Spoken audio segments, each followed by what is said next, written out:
Hello there, welcome to Disney Parks Addict. Today, we will be checking out all the rides and attractions at Walt Disney World. First up, the Magic Kingdom Park. Let's get straight into the video, starting with Adventureland. First up, we have the Jungle Cruise. This is the classic boat ride that takes you through different jungles all over the world, as you encounter animals, natives, and of course the backside of water.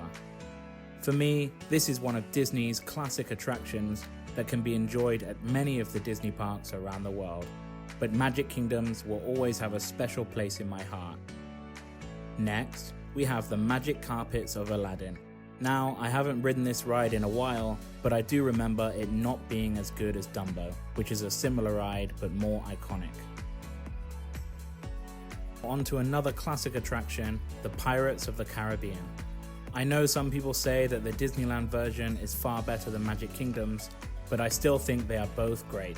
Even with the many changes and additions that have been made over the years, it still holds up today as it did when it first opened in 1973, and is a must-ride attraction every time we visit Magic Kingdom.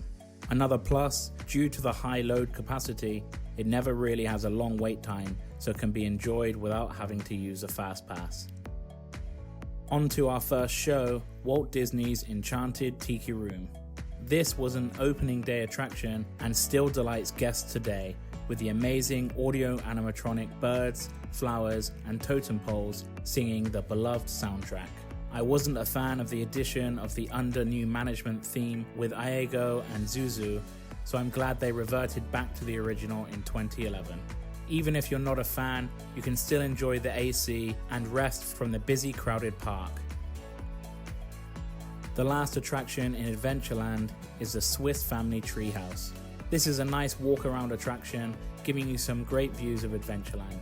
It never has any wait time, so it's a great place to kill some time if you're waiting for a dining reservation or a fast pass. I like that it kept the Swiss Family Robinson theming instead of changing it to the Tarzan theme like at Disneyland and Hong Kong Disneyland. Now on to Frontierland, where we will start with the Country Bear Jamboree. This is an awesome little show featuring the amazing audio animatronic bears singing tongue-in-cheek country songs. Again, you rarely have to wait for the show, so I thoroughly recommend watching this if you haven't before. Next, we have the attraction that has been in the news lately, Splash Mountain. Don't get me wrong, I like this attraction in its current form, but I'm so excited about the recent announcement for it to be rethemed to a Princess and the Frog attraction. Disney has been trying to hide this attraction's relation to the Song of the South movie for years, and I believe it's about time they made this change. Luckily, I enjoy change, and I can't wait to see all the additions to this amazing attraction. Next to Splash Mountain is the second of 3 mountain rides in the park, and that is the Big Thunder Mountain Railroad. This was one of the first roller coasters I ever tried and will forever be etched into my memory. The cranking of the train as it goes up the lift hill, the smell of smoke throughout the attraction, the sound of screams going around corners, and the rush of adrenaline as you exit the vehicle all adds to a very exciting experience. The final attraction in Frontierland is the Tom Sawyer Island. It's not an attraction I visit every time I go to the Magic Kingdom, but I certainly appreciate this area of the park where you can go to relax and unwind away from the crowds. Let's move on to the smallest land in the park, Liberty Square, starting with the Hall of Presidents.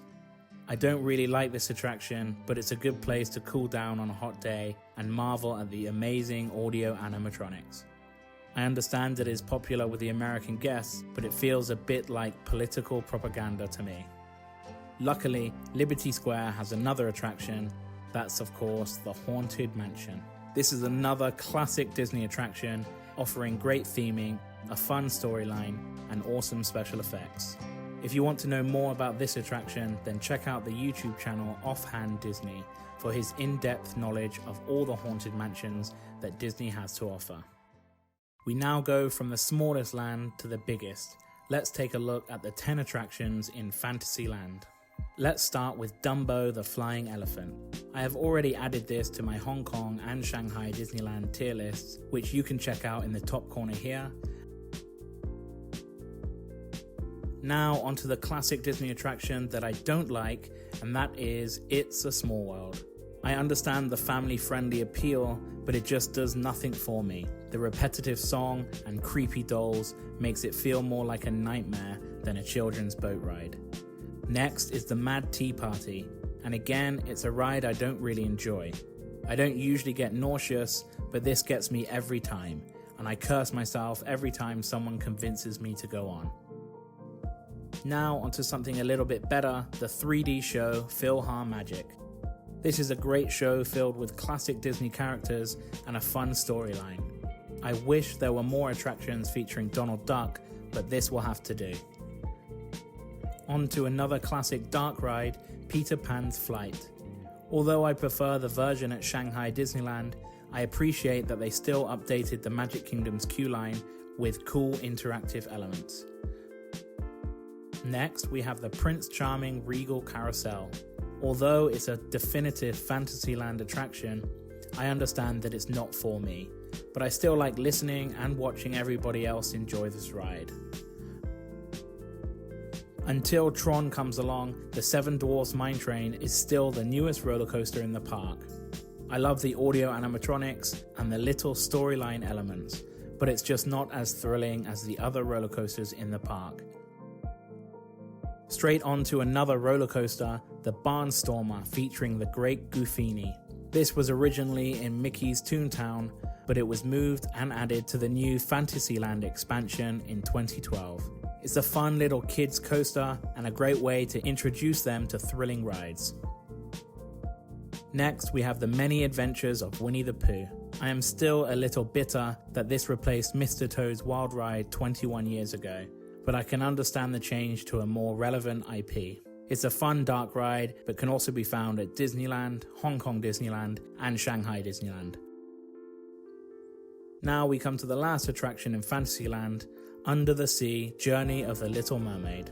This dark ride was added in 2011 and is one of the weakest in the park. I'm a fan of the Little Mermaid film, but didn't really enjoy this attraction. I think it would have worked better with a trackless ride system, which offers a variety of movement and would have been perfect for the under the sea setting. Now we move on to the last land, and probably my favorite of the park. It is of course Tomorrowland. Let's start with the rocket spinner attraction, the Astro Orbiter. Another ride that spins and goes up and down. It's not as fun as Dumbo, but still better than the magic carpets of Aladdin. Next, we have Buzz Lightyear's Space Ranger Spin, the shooting dark ride that lets you compete with your friends and family on who can get the highest score. I can't believe this ride is now 22 years old, but with the addition of Midway Mania at Hollywood Studios, it certainly feels a little dated. 5 more attractions to go. Next up, we have the Monsters Inc. Laugh Floor. This is a fun show that uses audience interaction to create some family-friendly laughs. Sure, some of the jokes are overused and repetitive, but every once in a while, you'll get a fantastic show with some original jokes. Now onto the Tomorrowland Speedway. As a kid, I remember loving this attraction as I was able to drive a real car for the first time. As an adult, you realize how slow and restricting this ride can be. It's still enjoyable as you get to see different areas of the park. Next is the Tomorrowland Transit Authority People Mover. I can't believe how many people overlook this attraction. It's a 10-minute relaxing ride which gives you elevated views of the park, as well as inside of some of the attractions in Tomorrowland. You get to see the old model of Epcot, and if you're lucky, the inside of Space Mountain with the lights on. The penultimate attraction is Walt Disney's Carousel of Progress. Originally designed for the 1964 World's Fair, it was added to Magic Kingdom in 1975 after a short run at Disneyland. To say that this is a classic Walt Disney attraction would be an understatement. Full of the amazing audio animatronics, as it shows you the development of technology through the years. I would prefer to see this attraction get updated rather than added to the Walt Disney archives. Unfortunately, the last 2 times I tried to view this attraction, someone decided to leave mid-show, resulting in all the audience having to leave the attraction. And now we move on to the last attraction and one of my favorites in the park, Space Mountain. With the futuristic queue line and exciting roller coaster, this is an attraction not to be missed. I love the almost pitch black setting, which doesn't let you know which direction the ride will go, leaving you with an exhilarating experience. Next is Epcot. Let's take a look at the attraction closest to the entrance, Spaceship Earth. This opening day ride is the most iconic in the park, and I can easily say is my favorite in Epcot, and may even be in my top 5 Disney attractions of all time. The attraction tells the history of communication, with a focus on the development of cultures and the future of technologies, and features many different scenes and audio animatronics. Personally, I preferred the older Jeremy Irons narration compared to the newer Judi Dench version, but it still has kept that classic feel. I still remember the first time seeing the Disney golf ball and being amazed that they managed to put a ride inside it, and what a ride it is. It was announced at the recent D23 Expo that it will be renovated once again, and some of the later scenes will be updated and will include a new storyline. I am happy that Disney will continue to modernize this classic attraction.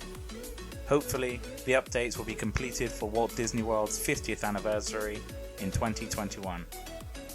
The ride will be closing on the 26th of May 2020 for its renovation.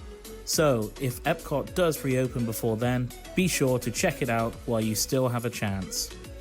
Continuing into Future World East, Mission Space is a centrifuge-based ride that simulates the training required to be a member of the space program. The ride was added in the park in October 2003, replacing Horizons. The first time I rode this attraction, it made me feel incredibly sick, and I had never had a problem with motion sickness before. With every repeat visit to Epcot, I always go into this ride thinking it won't be as bad, but I always end up with a headache or feeling sick. So I decided in 2008 to never ride Mission Space ever again, and I have stuck to that promise. They did include the green team element in 2006, which includes no spinning and just small motions, but this just felt rather dull to me. However, I am looking forward to the new Space 220 restaurant that will be added at the end of the year, and it may even convince me to break my 11-year promise. The other attraction in Future World East is Test Track, a high-speed giant slot car ride. It still remains the fastest Disney attraction at 64.9 miles an hour. It opened in 1999 and originally showcased the various tests that cars go through during the testing phase. It was refurbished in 2012 and added an element for the guests to design their own vehicles before riding the attraction, as well as many changes on the interior of the ride. Again, I do prefer the older version of this ride, but I can understand why they added the changes to make it a more unique experience for the guests. To showcase Epcot's future attractions and makeover, the Odyssey Events Pavilion is hosting a series of engaging exhibits called the Epcot Experience Center. Check out the 360 screen and a model of the park using projection mapping technology, showcasing all the new things coming to Epcot. Moving over to Future World West, starting with Journey into Imagination with Figment, and what a mess. This ride has gone through 3 changes since it first opened in 1983, and for me, it has progressively got worse and worse. The original with the Dreamfinder was the far superior version of this attraction, and I hope the rumors of another renovation are true. At the moment, the ride is dull and even for kids can be pretty boring, even with the added Figment scenes. Next to Journey into Imagination is the Disney and Pixar Short Film Festival, which replaced the classic Captain EO tribute, and before that, the brilliant Honey, I Shrunk the Audience. The 3D show is composed of 3 animated shorts, and the problem I have with this attraction is that it's just a shadow of the 2 former attractions that was based in this pavilion. The short films are nice enough, it rarely has a queue, and is a good way to cool off from the heat, but it just feels like a temporary replacement until something else is added. Hopefully a new show or attraction will be added while Epcot is having its big overhaul over the next few years. Moving round Future World West, the Land Pavilion houses 2 attractions, with the first being Living with the Land. This boat attraction takes guests through a few show scenes with audio animatronics before entering a working greenhouse. I always enjoy this ride as it usually has a low wait time and is an enjoyable, educational 20-minute ride. It showcases a variety of different modern farming methods with lots on display. It's fun to look out for the many hidden Mickeys featured throughout the greenhouses, and it's great to know that all the fruit, vegetables and fish that are farmed here are used in the restaurants around the Walt Disney World Resort. The other attraction in the Land Pavilion is Soarin' Around the World, which is a hang glider simulator that flies over various locations around the world. It was added to Epcot in 2005 in its original iteration, Soarin' over California, after the popularity of the attraction in Disney's California Adventure. The new international edition was added in 2016, and I will say I do prefer the original. With the new film, unless you are sitting in the middle row, the screens become a little warped and is very noticeable during some of the scenes and takes you out of the moment. A new movie was added to the Land Pavilion earlier this year called Awesome Planet. It's an eye-opening 4D film about the Earth's biomes and the perils of climate change, and it also features narration by Ty Burrell from Modern Family. The last current pavilion in Future World West is The Seas with Nemo and Friends. This was added in 2006 and replaced the Living Seas. It is an omni-mover ride featuring Nemo and friends in a real aquarium. I know some people do not like IP attractions within Epcot, but I think this is a great fit and uses an innovative special glass effect to project the animated characters into the real aquarium. The exit of this ride takes you into the sea base, a full working aquarium where you can find sharks, stingrays, manatees, dolphins, and a whole plethora of different aquatic life. Another attraction based in the same pavilion is Turtle Talk with Crush, an interactive show starring Crush the sea turtle, who is also from the Finding Nemo franchise. It is a really popular show with the kids, and it consists of an improvisational, real-time conversation with the audience. Similar to the Monsters Inc. laugh floor in Magic Kingdom, the animated characters interact with the audience and is especially exciting for the kids. Sometimes it can be hilarious, but after repeat visits, you usually end up hearing the same jokes. With limited attractions for younger children, this is a great way to keep them entertained. There are 3 new attractions coming to Future World over the next few years. The most anticipated is Guardians of the Galaxy Cosmic Rewind, an indoor roller coaster and Walt Disney World's first ever attraction featuring Marvel characters. This ride will replace Ellen's Energy Adventure in the Universe of Energy Pavilion and is planned to open in 2021. The next new attraction, also planned to arrive in 2021, is Play, which will be a new pavilion replacing the Wonders of Life. It will be themed like an interactive city in which guests will be able to interact with their favorite Disney characters. And the last new attraction that was announced at last year's D23 is Journey of Water, a walkthrough attraction inspired by the popular movie Moana.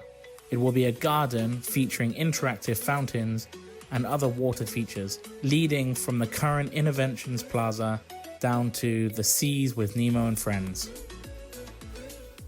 Moving out of Future World and into World Showcase, starting with Mexico's attraction, Gran Fiesta Tour, starring the 3 Caballeros. It was originally the El Rio del Tiempo, featuring scenes of Mexican culture, and it was updated in 2007 to include sections with Panchito, Jose, and of course Donald Duck. I love this dark boat ride due to its setting within the interior of the Mexican pavilion, the way it passes by the restaurant, and it has a very short wait time and usually is a walk-on. There have been rumors of a renovation to change it to a Coco attraction, which I'm all for, but they will need to add extra queue lines to accommodate the extra guest traffic. Going around World Showcase, next to Mexico, is the Norway Pavilion, which houses the boat ride Frozen Ever After. Of course, before Frozen Ever After was the cult classic Maelstrom, which showcased Norway and Viking culture, and even had one section of the boat hanging off a ledge which could be seen from the exterior of the ride. In 2016, it was changed to Frozen Ever After with all the popular characters and songs. I can understand why Disney made the change to offer something more for the younger guests, but the nostalgia of Maelstrom makes me wish it had stayed the same. With the change, it now has long wait times, and a fast pass is a must. World Showcase also has two 360 Circle Vision theaters, one in the Canada Pavilion, which has currently stopped showing the film Oh Canada, while they get ready for a new offering, Canada Far and Wide. The other theater is in the China Pavilion, and they are currently showing Reflections of China, which started its run in 2003. Having lived in China for 9 years, I've got to see some of the beautiful scenery and learned a lot about the history which is shown within the movie. But as China has been and is rapidly developing, the movie is now outdated. But similar to Canada, the film Reflections of China will be replaced by an updated offering, Wondrous China, in the coming months. So I look forward to seeing how the new film will show the modern China that I have become accustomed to. Another attraction in World Showcase is in the host pavilion, the American Adventure, a stage show taking guests on a trip through American history using 35 audio animatronics, including Benjamin Franklin and Mark Twain. It is a great show, and I encourage everyone to watch it at least once, but as it's a 29-minute show, and if you've had a long day and are a little tired, it can be hard to stay awake in the comfortable seats and the cool AC, which may be seen as a good thing to some. I doubt I will rewatch the show unless I'm in a great need of a nap. The last attraction I will be looking at is in the France Pavilion, and that is Impressions de France. This 18-minute panoramic movie which visits many of France's cities and historical structures. There is a reason why the film hasn't changed or been updated since the opening day of Epcot, and holds the world record for longest running daily screening of a film in the same theater due to its pure quality. I wonder how many people have been persuaded to visit France after watching this delightful movie. At the beginning of the year, a new show, Beauty and the Beast Sing-Along, was added to the France Pavilion, which is currently playing alternately with the previous show, Impressions de France. Get ready to sing along with the popular songs from this beloved animated classic. It also features an original storyline to give something new to the fans. Another eagerly awaited attraction that will be added to the France Pavilion is Remy's Ratatouille Adventure. Already a fan favourite at Disneyland Paris Resort, this exciting dark ride shrinks you down to experience life in the kitchen as a rat alongside Remy and his friends. This attraction is set to open in the summer of 2020 alongside an expansion of the France Pavilion, which will include new dining options as well as other exciting additions. Next, Hollywood Studios opened on May 1st, 1989 with its original name Disney's MGM Studios. It was created to rival the newly planned Universal Studios Orlando, which opened a year later. The park included working production facilities for films and television shows, a backlot, and an animation studio for Walt Disney feature animations. Unfortunately, throughout the 2000s, these elements were removed as more attractions were added, and in 2008, the newly titled Hollywood Studios now celebrates and showcases all things Hollywood. I will go through this list starting with the oldest current attraction all the way to the newly opened Star Wars Galaxy's Edge. First off, we have Indiana Jones Epic Stunt Spectacular. This show first started a few months after the park's opening day on August 25th, 1989, and features a live-action movie stunt performance reenacting scenes from the first Indiana Jones movie, Raiders of the Lost Ark. Still as popular as ever, this show has been running for over 30 years, and it continues to be as exciting and enjoyable as its first showing. I love the opening scene with the rolling boulder and the audience participation, which gives the chance for guests to take part in the show. It's my all-time favorite show at any of the Disney parks and is a must-watch every time I visit Hollywood Studios. Opening later in 1989, Star Tours became the first Star Wars attraction to ever be created. This simple 3D motion simulator ride has gone on to be added to many other Disney parks around the world due to its popularity.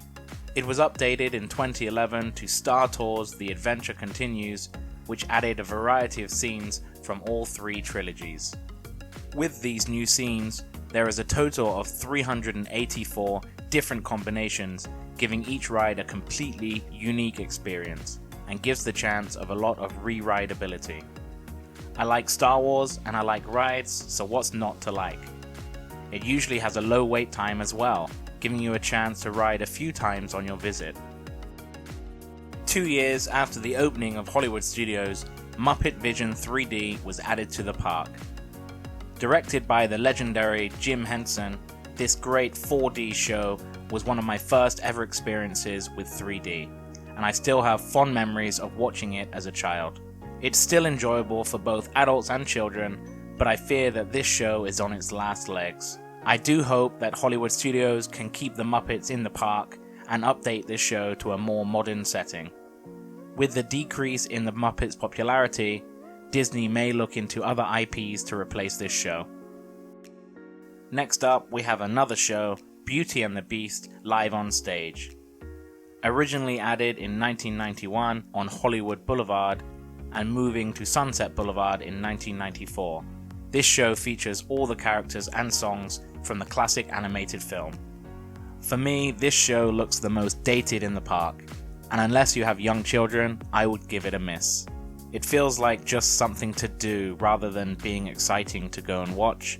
I hope Disney can either update this show or introduce something new in the future.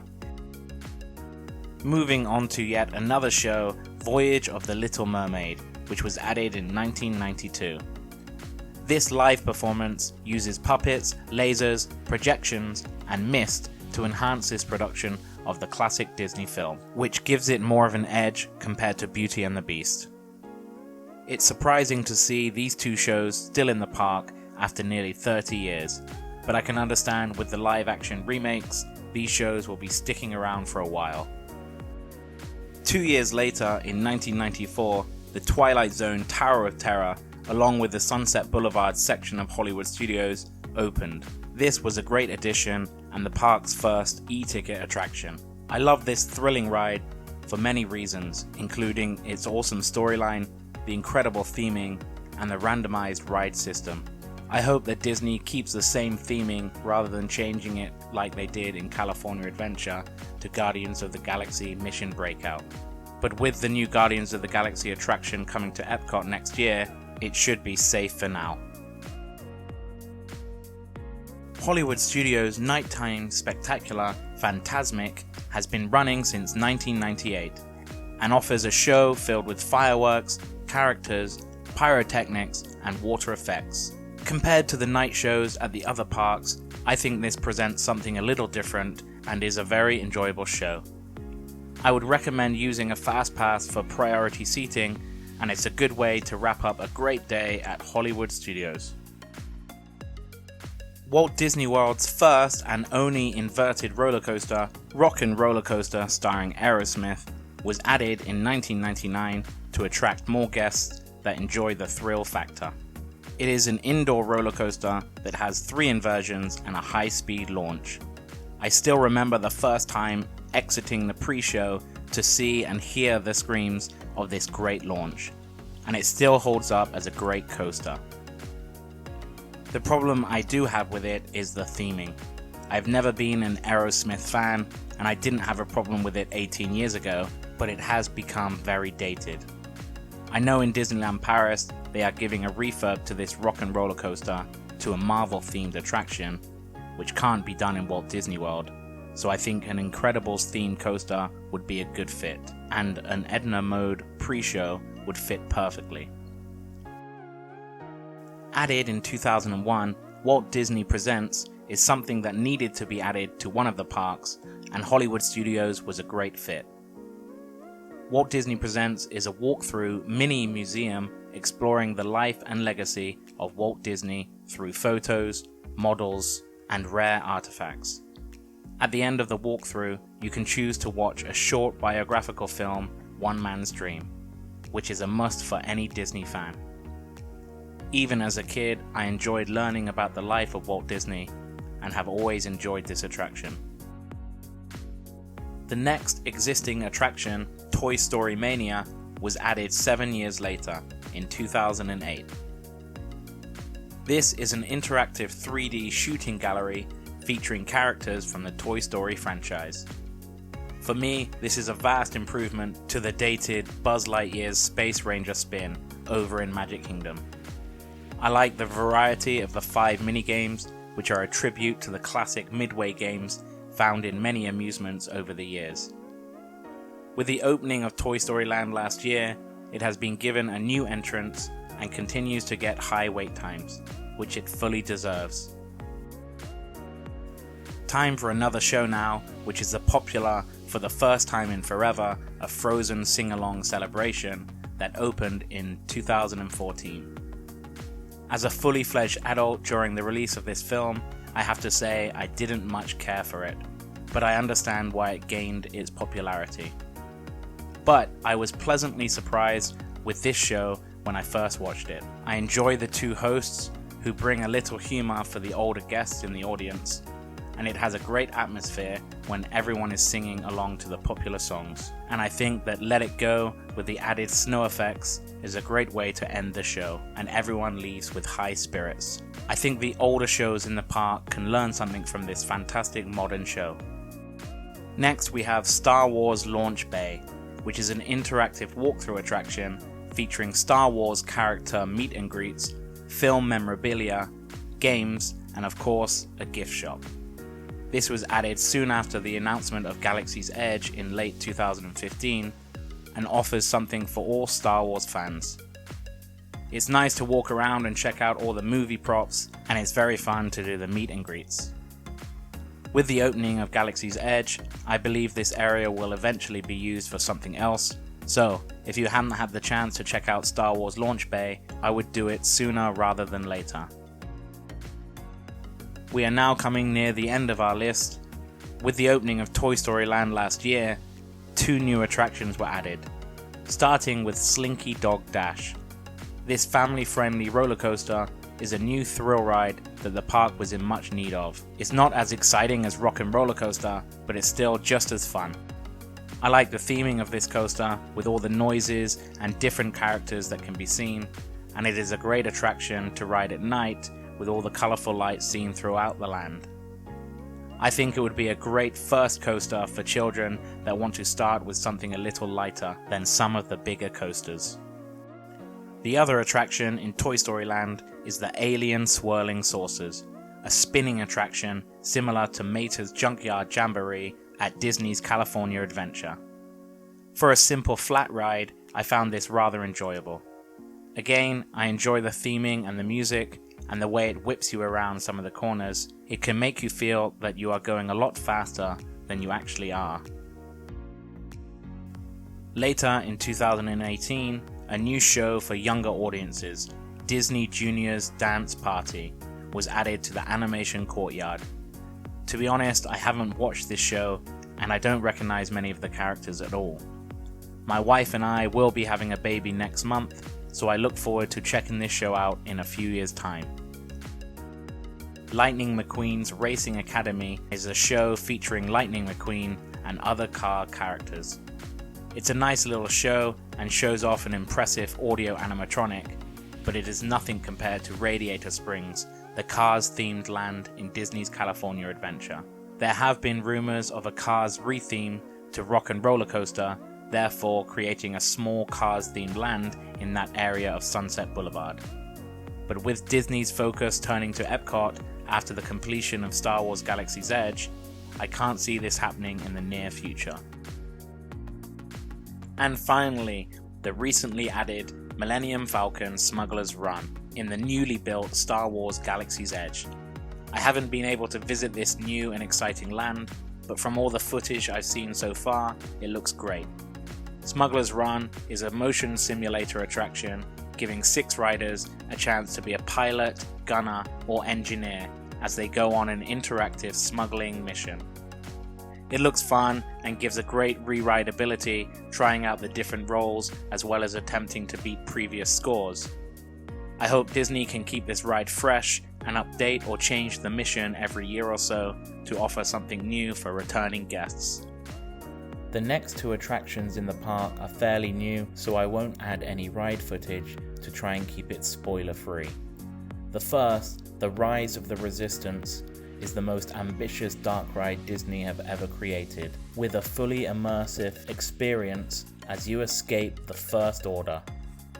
And the last attraction that was added earlier this year is Mickey and Minnie's Runaway Railway, which replaced the Great Movie Ride at the center of the park. Being the first attraction featuring Mickey Mouse, this is a ride not to be missed. Finally, we come to Animal Kingdom. Animal Kingdom opened on Earth Day, April 22nd, 1998.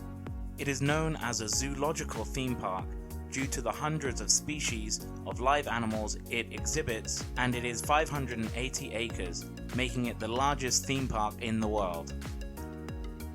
The park is dedicated and themed entirely around the natural environment and animal conservation, a philosophy once pioneered by Walt Disney himself.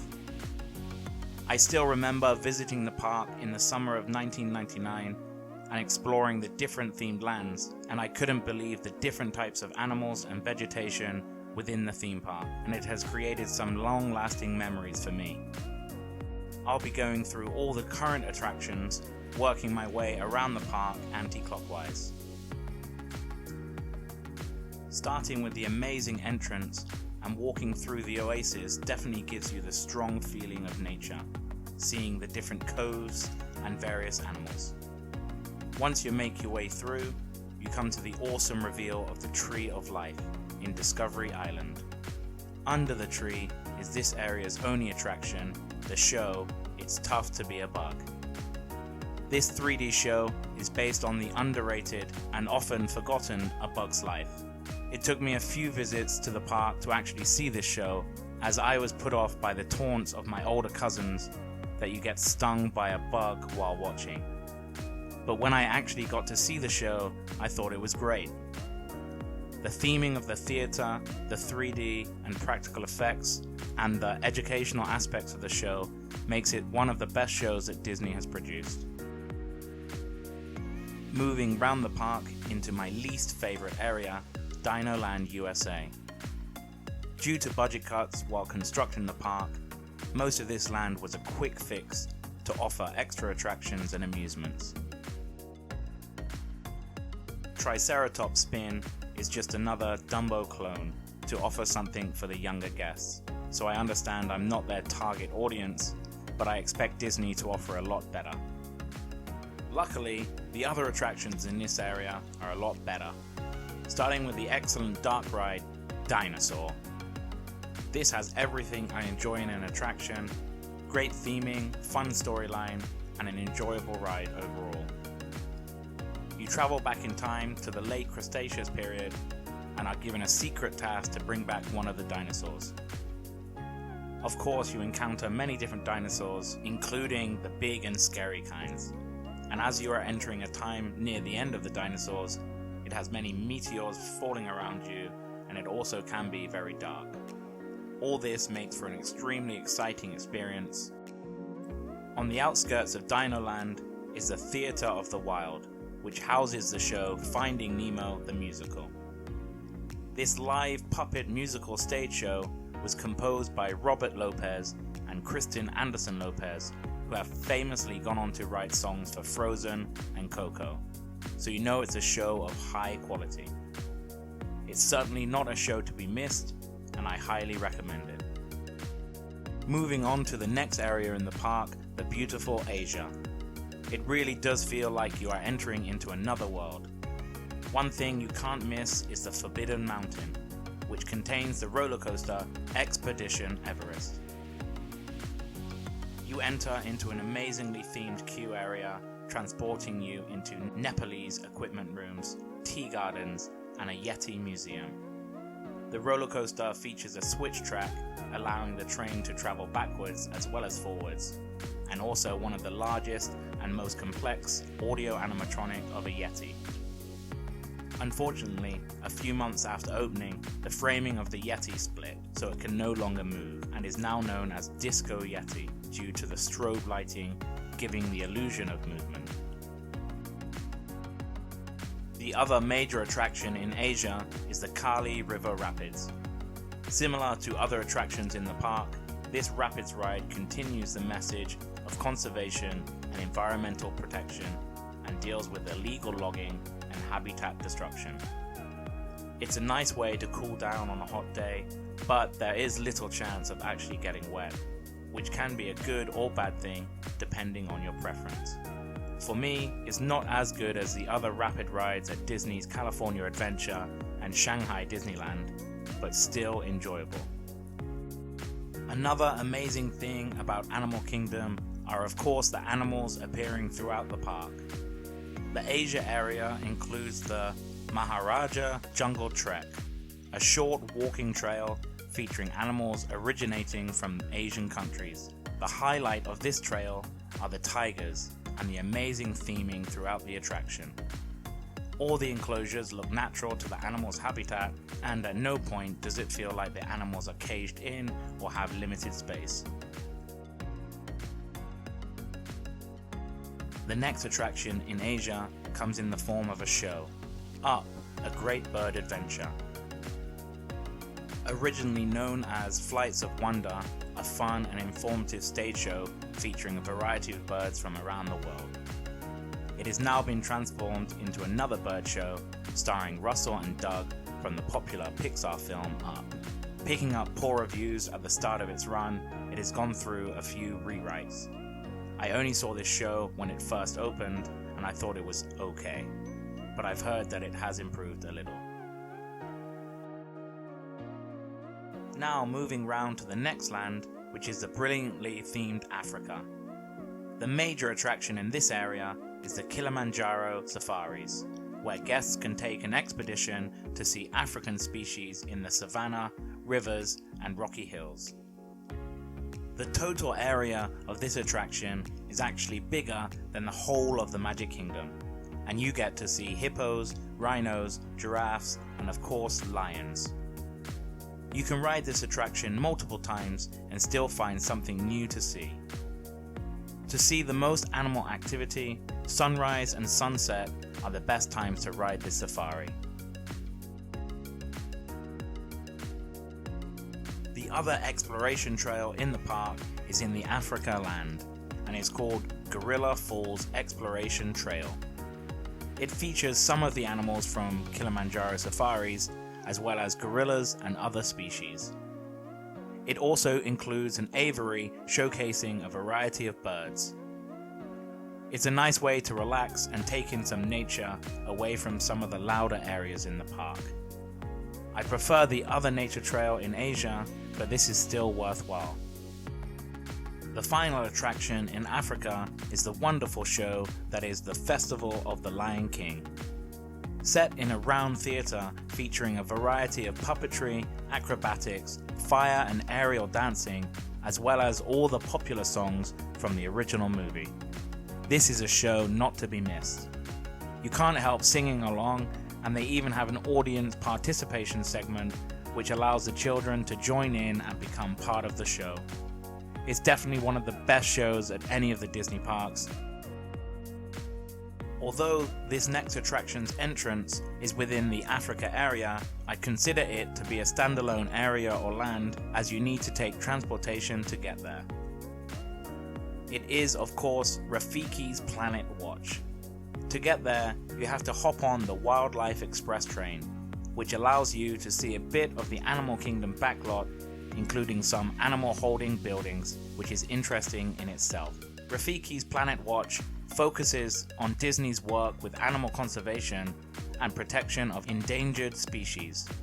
You can find some of these rare animals on display, as well as a veterinary examination room, which allows you to watch and communicate with some of the staff working with the animals.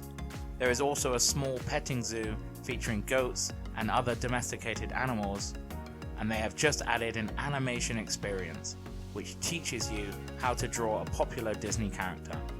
It's a nice change of pace from the hustle and bustle of the theme park and allows people to learn something new. Finally, we come to the newest and final land in the park. Pandora, the World of Avatar, opened in 2017 to wide acclaim. And I have to say, the land is spectacular and so immersive, unlike I've ever seen before. There are currently 2 rides in this land, and I'll start with the minor attraction, the Na'vi River Journey. This short, dark ride takes you through the forest of Pandora, showcasing the native animals and bioluminescent flora. It's a pleasant ride and features the best audio animatronic that Disney has ever created. But it is just that, pleasant. It's not particularly exciting, no storyline, no conflicts, just a pleasant trip through a fictional forest. We now come to the second ride in Pandora and the last attraction on this list, Avatar Flight of Passage. This is a 3D flying simulator which allows guests to take flight on a native mountain banshee and soar across the landscape of Pandora. I followed the construction of this attraction with great interest, watched and read many reviews of people's first reactions, so I really couldn't wait to try it out. The queue line was fantastic, the pre-show helped to build up the attraction, and I can't deny that it uses some of the best technology that I have ever experienced. But for me, it just doesn't live up to the hype. I thought the visuals were breathtaking and was an enjoyable experience overall, but I was left underwhelmed. I feel the attraction could have added more conflicts or problems that become resolved by the end of your ride through, and would have made for a more exciting experience. Some people claim it is the greatest attraction Disney has ever created, but for me, it's not even the best in the park. If you enjoyed this video and would like to see more, consider subscribing to this channel and check out my previous videos on other Disney parks, as well as more videos coming in the future. Thanks for taking the time to watch my views on these different attractions, and if you would like to help me out, hitting the like button will help more people to see my content and will motivate me to produce more videos in the future. Thank you for watching.